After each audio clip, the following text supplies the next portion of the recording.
ఈ విశ్వమంతా కూడా విచిత్రమయమని తెలుసుకున్నాం కదా. అట్టి విచిత్రాలు కోటి కోట్లు ఉండవచ్చు. అందున మానవ జాతి కూడా కొన్ని విచిత్రాలు పంచుకుంది.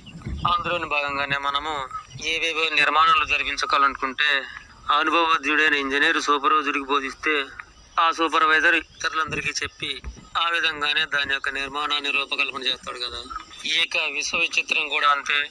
అలాగే మన మనసుల బ్రతుకుల విషయానికి వస్తే దేవుడు అనబడే ఇంజనీర్ జీవుడు అనబడే మన ఆత్మకు బోధిస్తేనే ఇక మన ఆత్మేమో మన శరీరాలతో మన జీవన కార్యాలలో పయనిస్తాం. దీనిని బట్టి తెలుసుకోవాల్సింది ఏమంటే ఆ పరమాత్ముడికి ఈ శరీరాలకి మధ్య జీవాత్ముడు అనేవాడు మధ్యవర్తిగా సాగిస్తుంటాడు.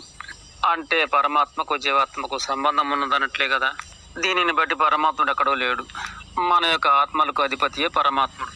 ఆ పరమాత్ముడు చెప్తే ఈ జీవాత్ముడు తెలుసుకొని ఆ విధంగా ఈ సృష్టి అంతా కూడా ఈ శరీరాలతో చేపిస్తుంటాడు. మనము నిత్యము చేస్తున్నది ఏ కర్మలైనా సరే ఆ పరమాత్మ ఈ జీవాత్మకు అప్పగిస్తే ఇక ఈ జీవాత్మ ఆ విధంగా నీ ఆత్మయే నీ శరీరాలతో పనిచేపిస్తుంటుంది.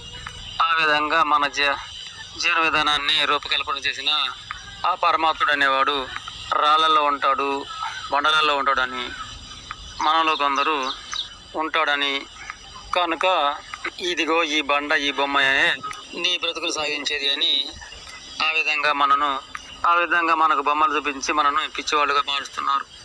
నిజానికి ఆ పరమాత్ముడికి ఈ జీవాత్ముడికి ఈ శరీరాలకి అనుసంధానం ఉంది, కానీ ఆ బొమ్మలకు ఎటువంటి సంబంధము లేదు, ఉండదు.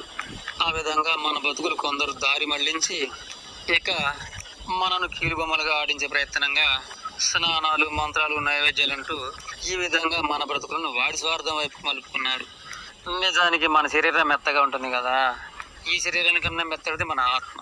ఆ ఆత్మ కన్నా కూడా ఇంకా సున్నితమై ఉండును ఆ పరమాత్మ.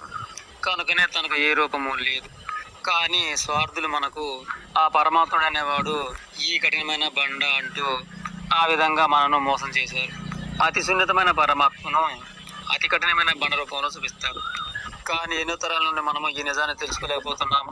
ఉదాహరణకు మన శరీరము ఘన పదార్థం అయితే అలాగే మన ఆత్మ ద్రవ పదార్థం, అలాగే పరమాత్మ వాయు పదార్థం అని అనుకోవాలి.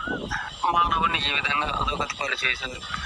ఈ నిజాలను చెప్పేవాడు లేకపోయినా వినేవాడు కూడా లేడు. ఎవడో ఒకడు మాకు దగ్గర మూలన్నవాడు చెప్తే గ్రహించలేని దురదృష్టంలో ఉన్నారు. అంటే చేసేది ఏముంది, పైగా తప్పనుకుంటే క్షమించమని కూడా కోరుకుంటాం.